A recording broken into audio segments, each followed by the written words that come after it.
بسم اللہ والحمد للہ والصلاة والسلام علی رسول اللہ اما بعد فاعوذ باللہ من الشیطان الرجیم بسم اللہ الرحمن الرحیم ما کان للمشرکین ان یعمروا مساجد اللہ شاہدین علی انفسہم بالکفر اولئک حبطت اعمالہم وفی النار ہم خالدون صدق اللہ العظیم الصلاة والسلام علیک یا سیدی یا خاتم النبیین وعلی آلک و اصحابک یا سیدی یا خاتم المعصومین۔ ناظرین سامعین السلام علیکم ورحمۃ اللہ وبرکاتہ۔ آیت نمبر 17 سورہ توبہ کی تفسیر آپ کی خدمت میں حاضر ہے۔ رب ذوالجلال قرآن مجید کے اس مقام پہ ارشاد فرماتا ہے، مشرکوں کو کوئی حق نہیں کہ وہ اللہ کی مسجدوں کو آباد کریں جبکہ یہ خود اپنے کفر کے گواہ ہیں، ان کے تمام اعمال برباد ہیں اور یہ ہمیشہ آگ ہی میں رہیں گے۔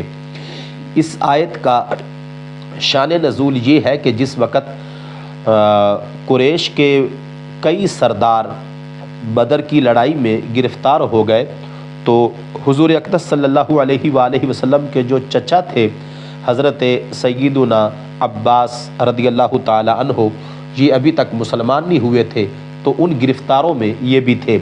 تو کافی سارے لوگوں نے حضرت سیدنا عباس رضی اللہ تعالی عنہ کو ملامت کیا کہ تم آقا کریم صلی اللہ علیہ وآلہ وسلم کے مقابلے میں کیوں آئے ہو۔ بالخصوص حضرت سیدنا علی المرتضیٰ شیر خدا رضی اللہ تعالی عنہ، آپ نے خاص طور پہ حضرت عباس رضی اللہ تعالی عنہ کو بڑا سست کہا اور انتہائی زیادہ ملامت کیا اس بات پہ کہ آقا کریم صلی اللہ علیہ وآلہ وسلم کے مقابلے میں تمہیں نہیں آنا چاہیے تھا۔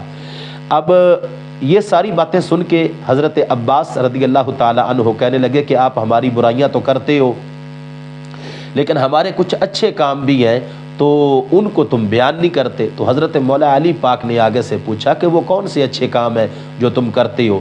اس پر حضرت سیدنا عباس رضی اللہ تعالی عنہ جو کہ ابھی مسلمان نہیں ہوئے تھے اور گرفتار تھے جنگی قیدی کے طور پہ بدر کی لڑائی کے بعد، تو وہ کہنے لگے کہ ہم مسجد حرام کو آباد کرتے ہیں اور وہاں پہ جو مہمان آتی ہیں حاجی ان کے کھانے پینے کا انتظام کرتے ہیں، مسجد کی خدمت کرتے ہیں، صفائی کرتے ہیں، حاجیوں کو سیراب کرتے ہیں۔ تو اس طرح کی باتیں جو ہے وہ انہوں نے بیان کی، جس پر یہ آیت مبارکہ نازل ہوئی اور مکمل طور پہ اس بات کو واضح کر دیا گیا کہ مسجد جو ہوتی ہے وہ اللہ تعالیٰ کی عبادت کے لیے بنائی جاتی ہے اور تم تو اللہ کو مانتے ہی نہیں ہو۔ تو جب تم اللہ کو مانتے نہیں، اللہ کے ہو ہی منکر، تو بلکہ کفر کرتے ہو اللہ تعالیٰ کے ساتھ اور عبادت کرنی اللہ کی ہے تو تم اور بتوں کی کرتے، تو پھر وہ تمہارا مسجد کی خدمت کرنا یا مسجد کو آباد کرنا یہ کس معنی میں ہے؟ تو اس کا کوئی کسی قسم کا جو ہے وہ فائدہ نہیں، اور وہ پھر تم مسجد کو آباد کیسے کر سکو گے؟ تو ایمان کے بغیر کوئی عمل جو ہے وہ معتبر نہیں۔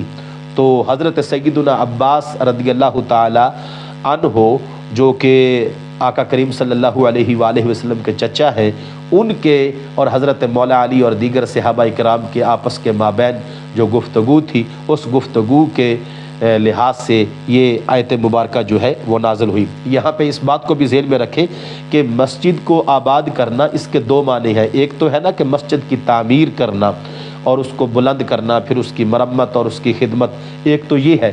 دوسرا اس کا جو معنی ہے وہ ہے مسجد آباد کرنے کا کہ اس میں داخل ہونا، بیٹھنا اور اس میں عبادت کرنا اور پھر اس کے بعد قرآن مجید کی تلاوت اور ذکر و اذکار اور دین کے معاملات کو بروئے کار لانا۔ تو یہ دونوں معانی جو ہے وہ مسجد کو آباد کرنے کے لحاظ سے موضوع ہیں۔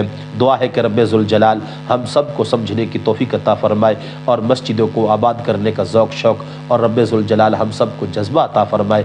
آمین۔ وآخر دعوانا ان الحمد للہ رب العالمین۔